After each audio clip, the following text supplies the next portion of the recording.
Hello and welcome to MATV Kashmir in focus. नाजरीन, जैसा कि आप जानते हैं, हर ट्यूसडे को और थर्सडे को यूके टाइम 6:30 बजे शाम हम ये खुसूसी प्रोग्राम आपकी खिदमत में पेश करते हैं लाइव। इसको लाइव यूट्यूब चैनल पे और हमारे फेसबुक MATV के फेसबुक पेज पे भी देखा जा सकता है। नाजरीन, इस प्रोग्राम में हमारी कोशिश होती है कि आपको POJK और POGB से मुतालिक जो है वो ऐसी खबरें पहुंचाएं जो आपको शायद कहीं और से ना मिल सके। इस हवाले से हमारा आज जो है वो मैं आपको बताना चाहता हूं कि अस्तोर में, पाकिस्तानी कब्जे वाले गिलगित बल्तिस्तान में अस्तोर के कुछ इलाकों में वालदैन ने यानी पेरेंट्स ने स्कूलों के गेट्स पर जाकर ताले लगा दिए। उनका कहना है कि स्कूलों में टीचर्स ही नहीं है तो बच्चों को किस लिए भेजा जाए। उन्होंने ये कहा है कि अगर एक हफ्ते के अंदर टीचर्स जो है अपॉइंट ना हुए और ड्यूटीज पे ना आए तो फिर एक एहतजाजी मुहिम चलाई जाएगी, यानी कि पेरेंट्स जो है वो अपने बच्चों की तालीम के लिए सड़कों पर निकलने पर मजबूर हो जाए। नाजरीन, इसी तरह से पाकिस्तानी कब्जे वाले गिलगित बल्तिस्तान में जो पानी का बहरान है वो गोपस के इलाके में इस कदर शदीद हो चुका है कि लोग वहां पानी की बूंद बूंद को तरस रहे हैं और लोगों ने सड़कों पर निकलकर एहतजाज किया है। और मसला ये है कि एहतजाज तो उन्होंने किया है, लेकिन गिलगित बल्तिस्तान के चीफ मिनिस्टर और जो बाकी मिनिस्टर्स की बड़ी तादाद है वो तो गिलगित बल्तिस्तान में है ही नहीं। वो तो इस्लामाबाद में बैठे हैं, अयाशियां कर रहे हैं, मीटिंगें कर रहे हैं, दावतें खा रहे हैं, मुख्तलिफ एम्बेसियों में रिसेप्शन होती हैं वहां जा रहे हैं, तो उनकी सुनेगा कौन। तो ये हालात बहुत खराब हैं और पाकिस्तानी कब्जे वाले जम्मू कश्मीर में महंगाई इस कदर ज्यादा हो गई है कि 2 दिन पहले मुजफ्फराबाद में महंगाई के खिलाफ सड़कों पर जबरदस्त एहतजाज हुआ और 29 अक्टूबर की उन्होंने डेडलाइन दी है, यानी कि कल की जुम्मे की डेडलाइन, कि अगर महंगाई पे काबू ना पाया गया तो फिर मुजफ्फराबाद, भिंबर और दूसरे शहरों में जो पाकिस्तानी कब्जे वाले जम्मू कश्मीर के शहर हैं वहां पे जबरदस्त एहतजाजी मुजाहरा किया जाए। नाजरीन, सोचने की बात है कि इतना कुछ हो रहा है, हर रोज की बुनियाद पर पाकिस्तानी कब्जे वाले जम्मू कश्मीर और पाकिस्तानी कब्जे वाले गिलगित बल्तिस्तान में मुजाहरे हो रहे हैं। वहां पे इकोनॉमिक क्राइसिस और सोशल क्राइसिस मौजूद है। पॉलिटिकल प्रोसेस तो वहां है ही नहीं, इसलिए कि वहां पे जो गवर्नमेंट बनती है वो पाकिस्तान की सरकार बनवाती है, लिहाजा वो पॉलिटिकल प्रोसेस जो वहां पे मौजूद ही नहीं है, जिसकी वजह से एक और जो कमी है उन मकबूजा इलाकों में, उसको बड़ी शिद्दत से महसूस किया जा सकता है। आपको यह खुशखबरी भी देता चलूं कि हालिया दिनों में बेशुमार नौजवानों ने मुझसे राब्ता किया, फोन पे राब्ता किया और दूसरे सोशल मीडिया से राब्ता किया, और उन्होंने ये कहा कि डॉक्टर साहब, हम समझते हैं कि आपका जो मौकफ है कि पाकिस्तानी कब्जे वाले गिलगित बल्तिस्तान और पाकिस्तानी कब्जे वाले जम्मू कश्मीर को भारतीय यूनियन टेरिटरी, हम इससे बिल्कुल सहमत हैं, क्योंकि कम से कम हमें बिजली, रोटी और तालीम तो मिलेगी। रोटी का जिक्र हुआ तो आपको बताता चलूं कि गिलगित में जो गेहूं यूक्रेन से मंगवाया गया, गवर्नमेंट ने मंगवाया था, वो जहरीला गेहूं है। जब उसकी चपाती जाती है या रोटी जिसे हम कहते हैं वो बनाई जाती है तो वो रोटी स्याह हो जाता है, काला हो जाता है, ब्लैक।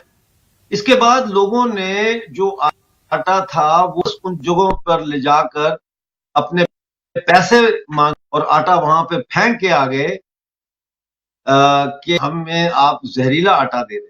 लिहाजा पंजाब के लोग हैं, यानी कि जो ब्लैक मार्केट है पंजाब की, उनकी चांदी है और वो आटा पंजाब से लाके फाइन है उसको ब्लैक कर रहे हैं। ये तो था तो सरसा जायजा जो ट्यूसडे और दरमियान 2-3 दिन में जो वाकयात हुए वो मैंने आपके सामने पेश किए। एक बहुत बड़ी डेवलपमेंट हुई है, और वो ये कि आपको याद होगा हमने आपको बताया था कि तुर्की में पाकिस्तान की आईएसआई ने बहुत सारे जनरल भर्ती करके भेजे ताकि तुर्की के मीडिया पर भारत मुखालिफ प्रोपेगेंडा जो है उसको वहां मौसर तरीके से फैलाया जा सके। और इसी हवाले से पिछले अरसे में था कि तैयब उर्दुगान ने हर फोरम पर ख्वाह मख्वाह कश्मीर का मुद्दा उस तरह उठाना शुरू किया जिस तरह पाकिस्तान की आईएसआई उठाती। तो अभी कुछ दिनों से पाकिस्तान और तुर्की के कुछ ताल्लुकात कशीदा हुए हैं, और लगता यह है कि अब दुनिया के जो है उन पर टर्की जो है वो शायद अफगान का कश्मीर के मुद्दे पर साथ उस तरह न दे जिस तरह पहले देता। इसी हवाले से मजीद जानकारी हासिल करने के लिए आज मेजर जनरल रिटायर्ड AK सिवा टेरिटोरियल आर्मी के फॉर्मर हेड थे और स्ट्रेटेजिक एनालिस्ट हैं, उनको दावत दिया स्टूडियो में कि वो आकर हमें और हमारे दर्शकों को इस हवाले से मजीद जानकारी दें। जनरल साहब, आपका बहुत स्वागत है। Thank you very much for joining us. नमस्ते। मेहरबानी मिर्जा साहब, नमस्ते। ये क्या हो रहा है? तुर्की छोड़ गया पाकिस्तान का साथ? हाँ हाँ, बिल्कुल। देखो, बहुत बदलाव आया है, आपने ठीक बोला है मिर्जा साहब। दो तीन बातें। एक तो अगर आप देखो कि जो तुर्की है उसको फाइनेंशियल एक्शन टास्क फोर्स ने ग्रे लिस्ट पे डाल दिया, तो इसका मतलब अपने भाई के साथ मिल गया वो पाकिस्तान के साथ। ये 23 देश हैं जो वर्ल्ड के अभी फाइनेंशियल एक्शन टास्क फोर्स ने ग्रे लिस्ट पे डाला हुआ है, और अभी जो 3 डाले हैं, माली, जॉर्डन और उसके अंदर टर्की भी शामिल। इसका मतलब उसको डाला गया मनी लॉन्ड्रिंग और टेररिस्ट फंडिंग में। आने वाले समय में ना उसको IMF, world bank, Asia development bank या और बैंकों से उसको लोन नहीं मिलेंगे। और आज भी उसकी प्रॉब्लम आ रही थी क्योंकि अभी उसके रिलेशन जो हैं अमेरिका से भी काफी हद तक खराब है। यूं तो वो नाटो का हिस्सा है, मगर अमेरिका के साथ उसके स्ट्रेन्ड रिलेशन चले। इसी प्रकार से रूस के साथ भी सीरिया के कारण, और ऐसे में सऊदी अरेबिया और UAE के साथ भी उसके रिलेशन खराब हैं क्योंकि पाकिस्तान के साथ मिलके वो एक प्रकार दिखाना चाहता था कि वो मुसलमानों का एक लीडर है, उम्मा बनाना चाहता था। उसमें भी एक कतार आई हुई है। ऐसे में उसको लगता है कि पाकिस्तान ने उसको मिसयूज किया है और उसने कहीं ना कहीं टर्की को बहुत बड़ा नुकसान हुआ है। वो वजह यह है कि लगता है कि टर्की का ग्रे लिस्ट पे होना एक वजह पाकिस्तान के नजदीक होना भी समझते हैं। और अगर आप 2-3 चीज देखें अभी डेवलपमेंट जो हो रही है, उससे दिखलाता है कि टर्की ने का अभी काफी बदलाव आया है। जिस प्रकार से एर्डोगन पिछले 3 बार यूएन जनरल असेंबली में बार बार पाकिस्तान के बारे में फेवर में बोलते हैं, जम्मू एंड कश्मीर के बारे में बोलते हैं डिस्प्यूटेड एरिया है, और वो फेवर करते थे हरदम पाकिस्तान का। 1954 के बाद उनके रिलेशन में सबको पता बहुत गरमाइश है, मगर अभी उसमें काफी बदलाव आने लगा है क्योंकि 2-3 चीजें ऐसी हुई हैं। एक तो अभी प्रेसिडेंट गए हैं जब पाकिस्तान के टर्की के अंदर, तो एर्दोगन ने जम्मू एंड कश्मीर का नाम ही नहीं लिया। उसके अंदर उस अपने भाषण में जम्मू कश्मीर के बारे में बोला ही नहीं।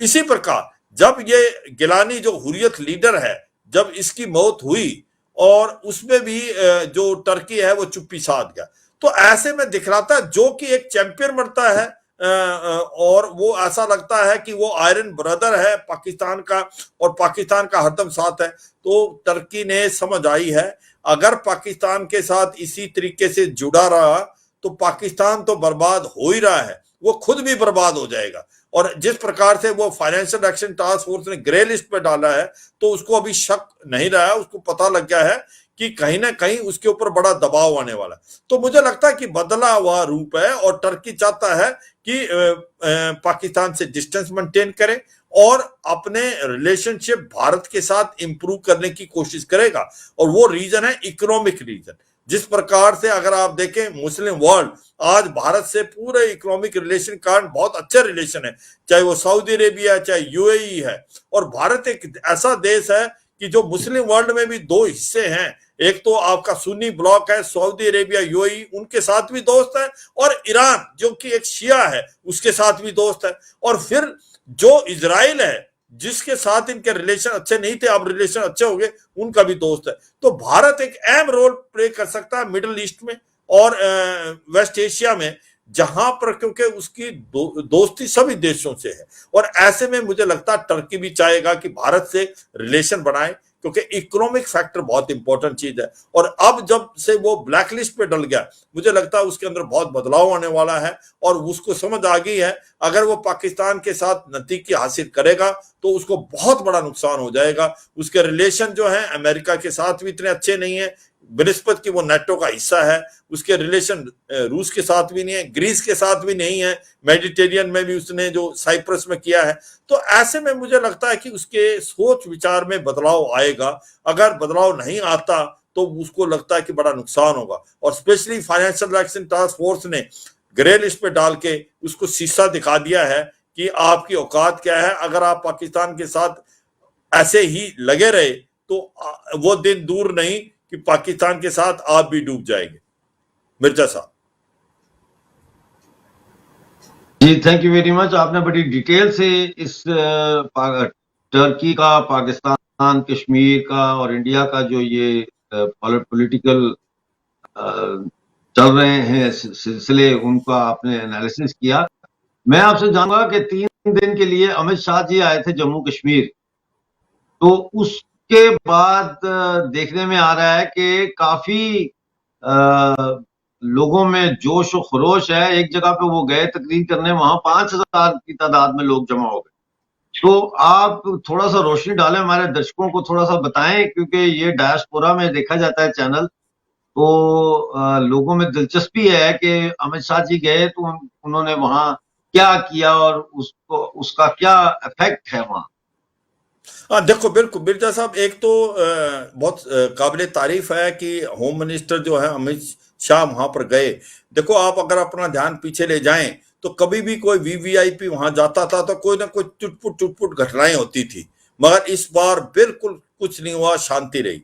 और अमित शाह जो हैं वो गए हैं, उन्होंने 3-4 मैसेज बड़े किए हैं। एक तो आवाम के साथ मिले, खुले दिल से मिले, और वो गांव में भी गए हैं जो कि बिल्कुल लाइन ऑफ कंट्रोल और आईबी में हैं, लोगों से मिले हैं। और एक बहुत अच्छा साफ सुथरा मैसेज पास किया है उन्होंने कि अगर हमने बात करनी है, स्पेशली उन्होंने जो एनसी के जो लीडर है फारूक अब्दुल्ला, वो बार बार करें पाकिस्तान से बात करो। उन्होंने कहा अगर हमने बात करनी है तो हम अपने भाई बहन जो अवाम में हैं उनसे बात करेंगे, ना कि हम पाकिस्तान से बात करेंगे। तो बहुत बड़ा मैसेज पास किया है। दूसरा, उन्होंने बार बार ये किया है कि जो आज की तारीख में Jammu and Kashmir abrogation article 370 और 35A के बाद एक प्रकार से डेवलपमेंट के पथ पे है, और वहां पर टूरिज्म रिकॉर्ड टाइम में हुआ है, इंडस्ट्री आ रही है। एक न्यू पॉलिसी जो आई है इंडस्ट्री की, वो जम्मू एंड कश्मीर की सबसे बेहतरीन है बाकी स्टेट के मुकाबले में। वहां पर होटल बनेंगे, वहां पर कॉलेजेस आ रहे हैं, वहां पर मेडिकल कॉलेज, डिग्री कॉलेज और इंजीनियरिंग कॉलेज आ रहे हैं। ऐसे में एक बदला हुआ माहौल है। वहां पर पंचायत इलेक्शन हुए हैं, डिस्ट्रिक्ट डेवलपमेंट काउंसिल के इलेक्शन हुए हैं, और ग्रास रूट लेवल पे डेमोक्रेसी है। पत्थरबाजी घटनाएं बिल्कुल खत्म हो गई हैं जब से एनआईए ने चोक किया है ये हवाला मनी। और रेडिकलाइजेशन में भी काफी बदलाव आया है। उन्होंने ये बताया है ये चंद एक ओजीडब्ल्यू और जो स्लीपर सेल है जिन्होंने ये कार्रवाई की है कुछ दिन पहले, उन पे एक्शन किया जाएगा। तो ऐसे में मुझे लगता है एक बदला हुआ माहौल है, जो बताया है कि जो हमने प्रॉमिस किया था 55,000 करोड़ रुपए दिया जाएगा डेवलपमेंट के लिए जम्मू कश्मीर के लिए, उसके लिए हम वचनबद्ध हैं। 20-22 लाख के करीब 20-22 हजार करोड़ इस्तेमाल हो चुका है, काफी प्रोजेक्ट चल रहे हैं, बाकी भी दिए जाएंगे। एक बड़ी इंपॉर्टेंट चीज जो अमित शाह ने बताई लोगों को कि आपको बिल्कुल फिक्र नहीं करनी चाहिए, अभी डीलिमिटेशन चल रही है, वो जब भी प्रतिक्रिया खत्म हो जाएगी उसके बाद इलेक्शन होंगे और उसके बाद जम्मू एंड कश्मीर को स्टेटहुड मिलेगा और मॉडल स्टेट की तरह आएगा। एक बहुत अच्छा एक और बात बताई, कहता है कि जैसे भारत की गवर्नमेंट पहले भी काफी पैसा देती रही है जम्मू और कश्मीर को, मगर नुकसान सबसे बड़ी दुख की बात है अगर 1 रुपया आता था तो 15 पैसे ही वहां पहुंचते थे, 85 जो पैसे थे वो कहीं ना कहीं निकल जाते थे। अब वो ट्रांसपेरेंसी है, जितना पैसा सेंट्रल गवर्नमेंट से जाएगा पूरा का पूरा जम्मू एंड कश्मीर में लगेगा और वहां में दिखेगा लोगों को डेवलपमेंट होगी। अगला एक और इंपॉर्टेंट चीज बताया, उन्होंने बोला कि जम्मू एंड कश्मीर के अंदर ये क्षमता है, काबिलियत है कि वो खुद अपने जनरेट कर पाए रिसोर्सेज। टूरिज्म के लिए माना हुआ है, एप्पल आप आज जो भारत को मिलता है 70 से 80% कश्मीर घाटी से आता है। हॉर्टिकल्चर के क्यों नहीं गोदाम बनाए जाएं, वहां पर रखा जाए। उसके बाद उन्होंने बोला कि जिस प्रकार से जम्मू एंड कश्मीर में पानी बहुत है, हाइड्रो पार बढ़ सकती है, तो कहता आने वाले समय में हम यकीन करेंगे कि जो जम्मू एंड कश्मीर जो इतना डेवलप हो जाए कि वो भारत की दूसरी स्टेटों को मदद करे, ना कि उसको मदद की जरूरत पड़े। तो ये भी एक बड़ा पॉजिटिव स्टेप है। मुझे लगता है कि उनके जाने के बाद अवाम के अंदर जोश आया, अवाम को महसूस हुआ है कि जो वो बोल के गए हैं उसमें बहुत बड़ी ताकत है। और लोगों ने देखा है जिस प्रकार से डिस्ट्रिक्ट डेवलपमेंट काउंसिल और आपके पंचायत इलेक्शन हुए, वो बड़े काबिल तारीफ थे, बड़े पीसफुल थे। और ये जो पार्टीज हैं जैसे एनसी है, पीडीपी है, मुझे लगता है उनको भी एक मैसेज पहुंच गया है। अगर वो नहीं बदलेंगे तो वो इररेलेवेंट हो जाएंगे। एक नई लीडरशिप उभर के आ रही है जम्मू एंड कश्मीर में अभी, तो पुराने लीडर को अगर रेलेवेंट रहना है तो उनको बदलाव में जाना पड़ेगा और लोगों में मिलना पड़ेगा, अवाम को जो है मिसलीड ना करे। और मुझे लगता है कि जिस प्रकार से अमित शाह मिले हैं लोगों से, बिल्कुल खुले दिल से मिले हैं और हर लोगों की बातचीत की है और उनसे उनकी परेशानी पूछी है और बताया कि जो परेशानी आप बता रहे हैं हम उस पर एक्शन लेंगे। तो मुझे लगता है आने वाले समय में जम्मू एंड कश्मीर, स्पेशली जो ये जम्मू का रीजन और कश्मीर घाटी का, ये दोनों में डेवलपमेंट आएगी और डिलिमिटेशन के बाद यहाँ इलेक्शन होंगे और ये स्टेटहुड भी आने वाले समय में इन दोनों को मिलेगा। मिर्जा साहब,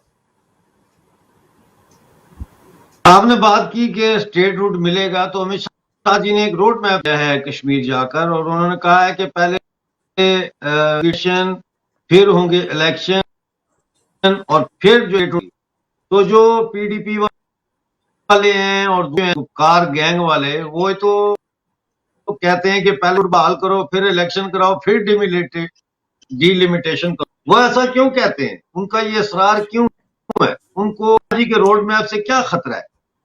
उनको खतरा यह है कि देखो, पहले तो ये जो डिमिलिटेशन की कार्रवाई बहुत इंपॉर्टेंट है क्योंकि ये बहुत पुरानी हो रखी है, अभी काफी फर्क आया है डेमोग्राफी में वहां पर। तो इसलिए ये एक प्रतिक्रिया जम्मू और कश्मीर में नहीं, भारत के हर एक हिस्से में होती है, तो वो होना बहुत जरूरी है। अब इनका कहने का मतलब है पहले स्टेटहुड दो फिर इलेक्शन कराओ। उनको लगता है कि इलेक्शन कराने के बाद हो सकता है ये स्टेटहुड ना दे, मगर ये साफ सुथरे शब्दों में बोला गया है कि इलेक्शन के बाद स्टेटहुड मिलेगी। आप पहले इलेक्शन में हिस्सा लें, स्टेटहुड नेक्स्ट स्टेप है, पहले डिलिमिटेशन, इलेक्शन और उसके बाद स्टेटहुड। और ये बिल्कुल नेचुरल प्रोसेस है, ये कार्रवाई होगी। तो ये इसमें कोई डरने और घबराने की बात है नहीं। तो ये जिस प्रकार से अपना उल्लू सीधा करना चाहते हैं कि एक बार स्टेटहुड मिल जाए और फिर इलेक्शन में देखेंगे हम पार्टिसिपेट करें ना करें, जिस प्रकार से करें, तो उनके मन में खोट है। ये एक इंपॉर्टेंट चीज है। सच्चे मन से अगर वो आके लड़े तो एक प्रकार से हिस्सा बने जम्मू एंड कश्मीर के बदलते हुए चेहरे पे, उनको भी फायदा होगा। नहीं तो नई लीडरशिप आ रही है अभी, जैसे आप देखो पंचायत इलेक्शन और डिस्ट्रिक्ट डेवलपमेंट काउंसिल में जितने भी सरपंच आए वो बहुत नए यंग लीडर हैं, पढ़े लिखे लीडर हैं जो आना चाहते हैं। और मुझे लगता है आने वाले समय में भी पॉलिटिक्स, जो मेन स्ट्रीम पॉलिटिक्स में भी बदले हुए लीडर्स आएंगे जो कि जम्मू और कश्मीर में बदलाव लाना चाहते हैं। और ये एक काबिल तारीफ है मिर्जा साहब। जी बिल्कुल, बदलाव आ रहा है और बदलाव जो है इकोनॉमिक बदलाव आ रहा है, सोशल बदलाव आ रहा है और पॉलिटिकल बदलाव भी आ रहा है और इलेक्शन जरूर होंगे। लेकिन इसमें जो बात समझने वाली है वो ये है कि किस तरीके से हमें बहुत मोहतात होकर ये सारे काम करने हैं। क्योंकि जब अमित शाह जी ने ये कहा कि हम स्टेटहुड बहाल करेंगे तो इनकी तो मां मर गई, क्योंकि इनकी तो सारी पॉलिटिक्स ही इस बात पे है कि जी स्टेटहुड बहाल करो, स्टेटहुड बहाल करो। तो उन्होंने कहा भी करेंगे स्टेटहुड बहाल, लेकिन एक प्रोसेस के तहत। और पता नहीं कितने सालों से डिलिमिटेशन का मसला पड़ा हुआ था।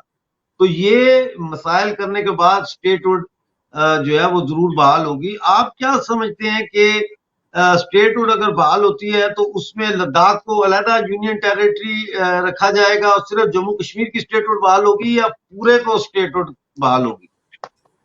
बिल्कुल, देखो मिर्जा साहब, इसमें कोई शक नहीं, पहले ही बता दिया गया है कि लद्दाख जो है वो अलग है, वो यूनियन टेरिटरी के तौर पे रहेगा, वो अभी जम्मू एंड कश्मीर का हिस्सा नहीं बनेगा। जम्मू और कश्मीर जो है वो एक बन के स्टेट बनेगा, जो आज अलग यूनियन टेरिटरी है। और लगता है लद्दाख को अलग रखेंगे। और लद्दाख के, देखो बात ऐसी है कि लद्दाख जो पहले कनेक्टेड श्रीनगर से जोजिला के थ्रू था, अब जोजिला भी वहां पर टनल बननी है, पर लद्दाख का दूसरी भी एक कनेक्टिविटी है जो कि जाती है चंडीगढ़ से लेके कुल्लू मनाली और रोहतांग पास से।